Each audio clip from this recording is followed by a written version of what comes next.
P. Diddy leaves the Metropolitan Detention Center jail in Brooklyn. New reports say he was taken to the hospital for a few hours last week to get an MRI. We're just now learning about this, though, because Diddy was taken from the jail late at night, actually using the cover of darkness to keep his trip on the down low. So what do we know about this trip? We're going to go through everything we know so far, plus a little more. We're actually going to sit down with Dr. D. Wayne Hendricks, a former corrections officer and deputy warden at MDC, the very jail Diddy's being held at right now. But before we get into all of that, here's a quick recap of how we got here. In September of last year, Diddy was indicted by a federal grand jury on charges of racketeering conspiracy, sex trafficking by force, fraud, or coercion, and transportation to engage in prostitution. Those charges came down after multiple civil suits against Diddy were already filed, accusing him of facilitating a decades-long sex trafficking ring. Post-arrest, the civil lawsuits just keep on coming. Right now, we're actually at more than 40 filed against Diddy. There's an eerie pattern shown throughout all of these civil suits, and the criminal one too, that Diddy or his associates would drug the victims, rape them as part of what he called freak-offs, and recorded it. He then used that recording as blackmail to force the survivors to keep quiet. But let's just keep in mind, all of this is alleged at this point. Diddy has already pleaded not guilty to his federal charges. But just last week, we actually got some new info about those charges in a superseding indictment. To start with the very basics, the feds now say Diddy's alleged sex trafficking scheme dates back to 2004, whereas in the original indictment, it listed 2008. Here's what it says, quote, "From at least in or about 2004 through in or about 2024, Sean Combs, aka Puff Daddy, P. Diddy, Diddy, PD, Love, the defendant, and others, known and unknown, were members and associates of a criminal organization, the Combs Enterprise, or the Enterprise. Members and associates of the Combs Enterprise engaged in and attempted to engage in, among other activities, sex trafficking, forced labor, interstate transportation for purposes of prostitution, coercion and enticement to engage in prostitution, narcotics offenses, kidnapping, arson, bribery, and obstruction of justice." This new indictment also ups the number of victims. At first, only one victim was listed in the indictment, which some believe is Diddy's ex-girlfriend and the first person to file civil suit against him, Cassandra Ventura. An updated portion of the superseding indictment reads, quote, "Combs and other members and associates of the Combs Enterprise wielded the power and prestige of Combs's role at the Combs business to intimidate, threaten, and lure female victims into Combs's orbit, often under the pretense of a romantic relationship. Combs then used force, threats of force, and coercion to cause victims, including but not limited to 3 female victims, victim 1, victim 2, and victim 3, to engage in commercial sex acts." The new indictment got a bit more specific in all of this too, doubling down on the allegations that Diddy took victims across state lines and sometimes even internationally to sexually assault and record them. The feds explained all of this too, writing, quote, "Combs subjected victims to physical, emotional, and verbal abuse to cause the victims to engage in freak-offs and other commercial sex acts. Combs maintained control over his victims through, among other things, physical violence, promises of career and financial opportunities, granting and threatening to withhold financial support, and by other coercive means, including tracking their whereabouts, dictating the victim's appearance, monitoring their medical records, controlling their housing, and supplying them with controlled substances. During and separate from freak-offs and other commercial sex acts, Combs, among other things, hit, kicked, threw objects at, and dragged victims, at times by their hair. These assaults often resulted in injuries that took days or weeks to heal. Following the assaults, Combs, with the assistance of members and associates of the enterprise, frequently worked to conceal his misconduct by offering to provide medical assistance or other financial benefits to the victims.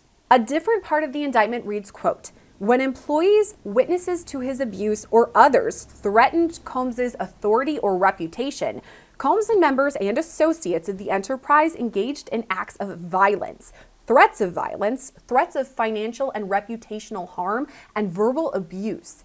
These acts of violence included arson and multiple acts of kidnapping, including one instance of kidnapping during which Combs carried and displayed a firearm. In addition, on multiple occasions, Combs threw both objects and people, as well as hit, dragged, choked, and shoved others. On one occasion, Combs dangled a victim over an apartment balcony. Here's where we've got to insert a statement from Diddy's team, specifically his attorney Mark Agnifilo. He told the Associated Press, quote, "The government has added the ridiculous theory that two of Mr. Combs' former girlfriends were not girlfriends at all, but were prostitutes." The indictment was filed on January 30th. Coincidentally, according to the New York Post, that's the same day P. Diddy was taken to a Brooklyn hospital from MDC. MDC is the Metropolitan Detention Center in Brooklyn. It's where Diddy's been held since his arrest back in September. His team has tried multiple times for bail, but it's always been denied. So that's where Diddy has been for months now, but last week he was taken to the hospital. According to reports from the New York Post, Diddy was transported from MDC in the cover of darkness at about 10 p.m. on January 30th. He was taken to a Brooklyn hospital for an MRI after reporting issues with his knee. This actually isn't the first time we've heard about Diddy's knee either. He's apparently had problems with it since 2003 when he ran the New York Marathon. He even had multiple knee surgeries back in 2017. In a now deleted Instagram post, Diddy shared this photo and wrote, quote, "Just had my final knee surgery. They said I'd never run again. I said the devil is a liar, 2 exclamation points. 3 surgeries in 1 year. Third time's a charm, 3 exclamation points. Hashtag rebirth. Don't take the simple things in life for granted. Thank you to all the surgeons and docs and PTs. I thank God for y'all. And hashtag team love, hashtag thank you, hashtag God is the greatest." He also wrote, quote, "God puts us all through things for a reason. It's up to us to learn through the things that he puts us through. Sometimes you have to go through the pain to get to the joy. This journey has brought me closer to God, closer to my family, and most importantly, closer to myself, as this has been God's will." So apparently Diddy's knee has been bothering him recently, so he reported it. At some point, it was decided that he needed medical care outside of the jail, so he was taken to a Brooklyn hospital.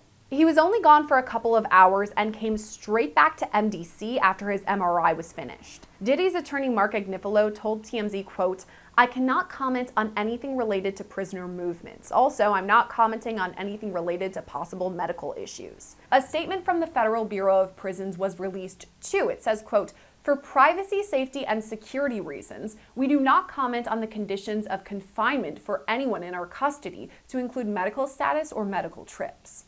Well, the Federal Bureau of Prisons may not be able to comment on all of this, but I do know someone who can.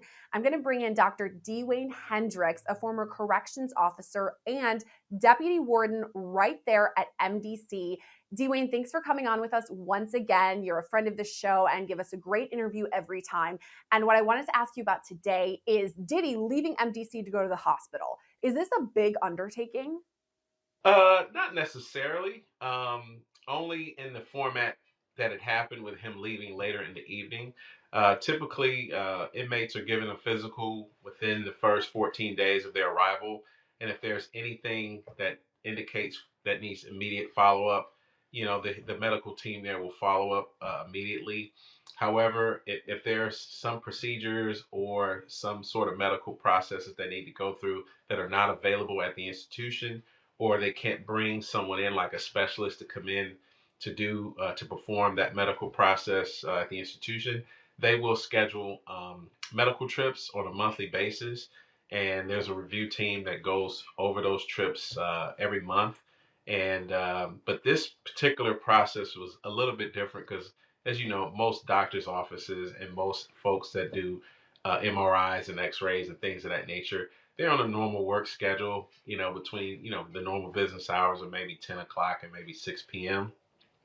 So in that case, this was a little bit different, getting him outside the facility in the late evening hours to do just, possibly a basic MRI. Yeah, I was thinking about the timeline too, because I don't ever recall going to the doctor at 10 p.m. at night. As you said, it's usually 9 to 5, 10 to 6 kind of vibes. But for P. Diddy, I can kind of understand why it was at 10 p.m. Correct me if I'm wrong. I'm thinking they decided to do this because he's such a high profile name that they wouldn't want to draw attention to it. I mean, this is an unassuming Thursday night around 10 p.m. Could that be why they decided then to go to the hospital?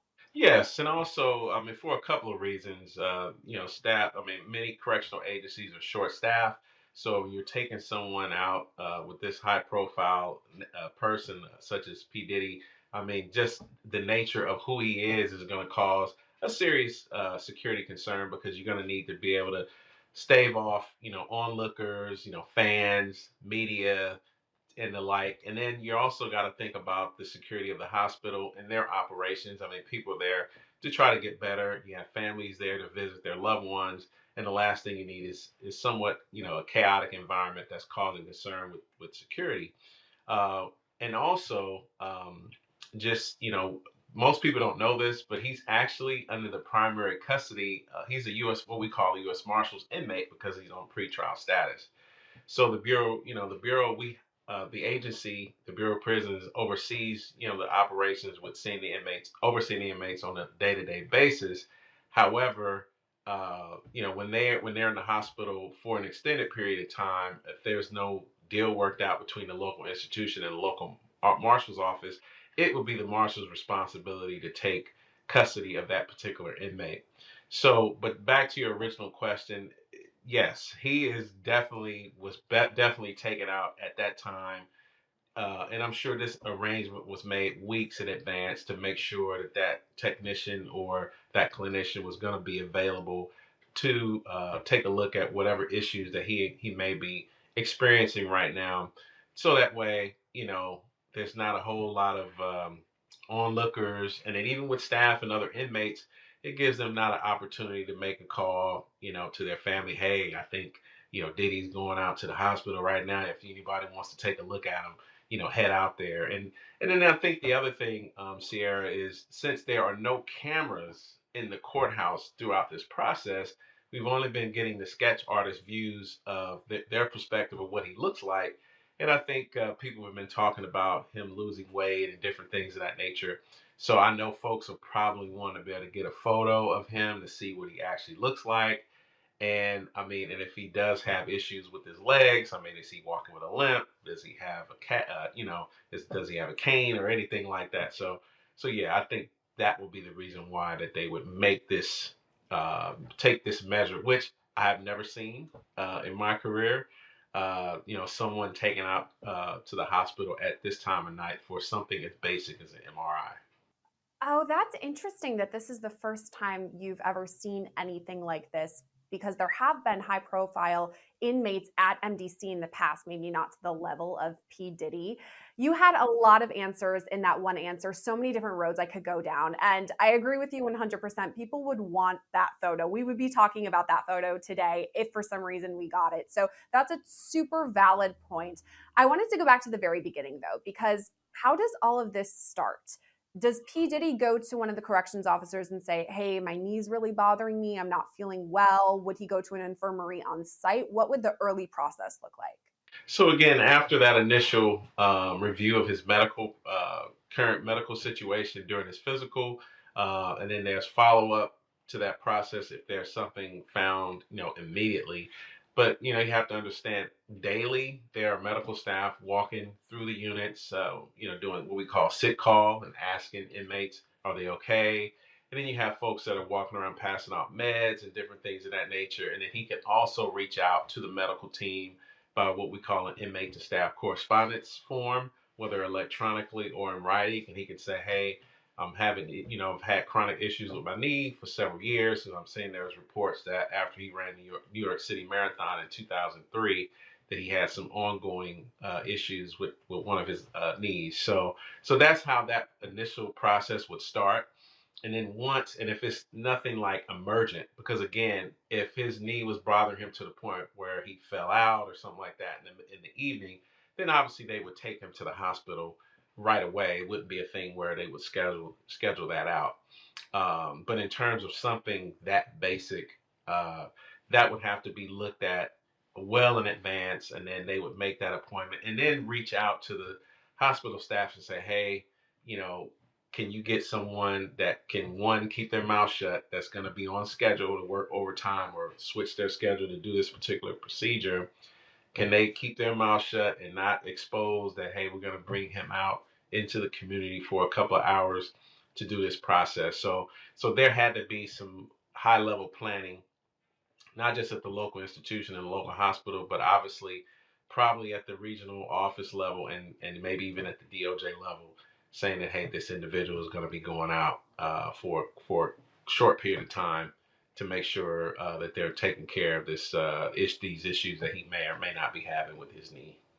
Yeah, the planning into all of this, based on what you're saying, does sound like it was pretty specific, that they wanted to make sure everything went through smoothly. And I wanted to ask you about the logistics. I know we've talked about this before, transporting Diddy to court, which we've seen him there several times. I mean, at least the sketches. Our reporter there has seen him in real life, but we've seen the sketches.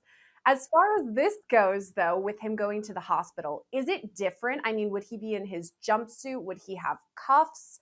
Would there be somebody with him at all times, even when he's in the MRI? What would that look like? What would happen? He would definitely go out in his institutional jumpsuit. He would be handcuffed, leg irons, and what we call a Martin chain, which is the chains around your waist, handcuffs, and then the what we call a black box. That would be a little mechanism that would go over the handcuffs to make sure that he is not moving around necessarily. And I'm almost certain that they probably had 3 or 4 staff with him and even possibly someone in a different vehicle, what we call a chase vehicle, just to make sure that everything is secure and everything is well in that regard. Now, in terms of the X-ray, I'm sure whatever cuffs that would need to be taken off for the X-ray to be done, accurately to do the process. I'm sure if they need to take off a little bit of the handcuffs or the chain or whatever, and depending on where they were going, I don't know if they would necessarily take off the leg irons, but they would make it to where he would be comfortable enough to make sure the medical procedure is done in the right way, and the staff would be right there with him at all time. No one would definitely not be leaving his side. I'm glad that you brought up the handcuffs because that was my first thought. Metal MRI, we probably can't put those two together. But as you pointed out, there was probably several different corrections officers or staff with him at the time. So it sounds like that probably went through successfully and he was returned back to MDC. But let's say, for instance, P. Diddy needs another surgery. He's had, I think, 3 so far, and he's been suffering from this knee ailment for about 20 years at this point. You mentioned the New York City Marathon back in 2003. So, quite a while he's had this. Let's say that he does need another surgery. What would that look like? Because I know the recovery process for a knee replacement is extensive. When my mom had it, I had to move in with her and help her with day to day things. But that was much different at her house rather than at MDC. So let's just say, speculate, he's going through with this surgery and then he has to go through recovery at MDC. What would that look like? Well, I mean, inmates have procedures all the time. I mean, you have folks there with cancer, you have folks there with, serious other chronic diseases, and sometimes it does require individuals to have surgery even while they're on pretrial status. So, if he would have to have the surgery, he would have it. He would go through the regular process like any other inmate, and then if the procedure does occur, he would stay in a local hospital or in a treatment facility, obviously with security there with him around the clock. And then when it's deemed that he can come back to the institution, he'd come back. I mean, there are several inmates in these facilities that are on crutches, that are in wheelchairs, and folks that just can't walk. I mean, there are people that actually show up to jail in a wheelchair. And you'd have other inmates there to assist them to move around the institution or the compound, or in that regard, a jail. But that's how that situation would be if he did need another procedure. It's interesting to think about recovery inside jail, but it sounds like it's pretty common because, as you said, people go on with their lives. They could have issues, and it sounds like that's pretty much covered. So, if that's what happens, he will go through recovery there at MDC. My next question about all of this, too, it gets me thinking to kind of like TV shows or movies. So, correct me, this is like a stereotype. But sometimes we see inmates would purposely get sick or they would conflate their injury or illness because it's fun to leave. They get to go in a vehicle, then they get to spend some time at the hospital. Is this something that ever happens? I mean, would they make sure 100%, okay, P. Diddy really does need his knee checked out, or would they just kind of take his word for it? Well, you know what? The first thing you described is a person that what we call malingers. People who feign injuries, who are always constantly complaining about something. When the senior staff will make rounds to the unit, or to psychological staff, or to health services personnel.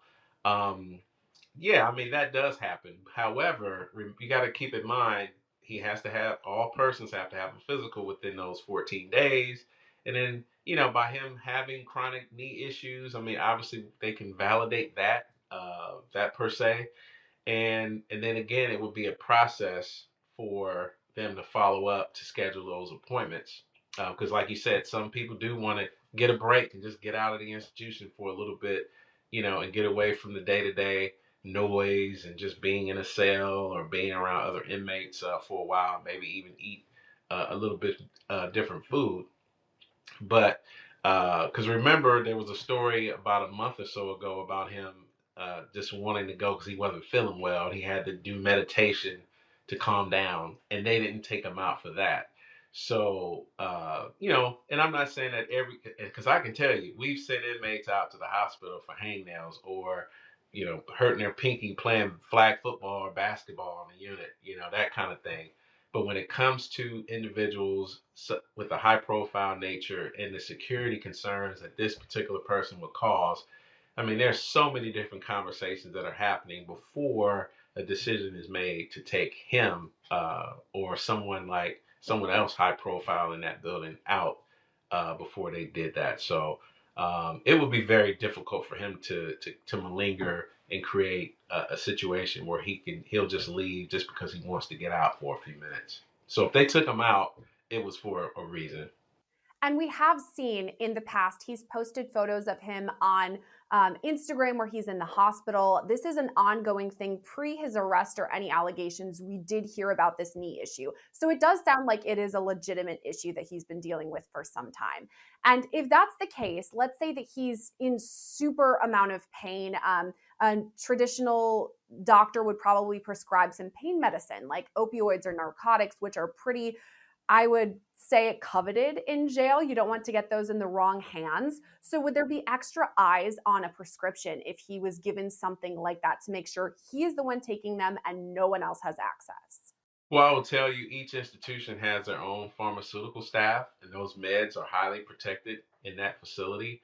So every shift, there are staff going out, or typically in the morning and the evenings, there are what we call pill line. And let me correct myself. Typically, it depends on what type of meds are on. If they have to take multiple supplements during the day, then they'll give them that. But typically, pill line is in the evening time, and a medical technician is taking those, and everything is counted. So I mean, there's not a pill that's not accounted for on a day-to-day basis in those institutions. So, so even if he is given some high-powered or high, whatever narcotic, that staff member is going to administer that to him or to any other inmate to make sure that they're taking it and they're not selling it or using it at a different time or playing games or manipulating the system. So it's a very tight knit process as it relates to medication distribution at these institutions.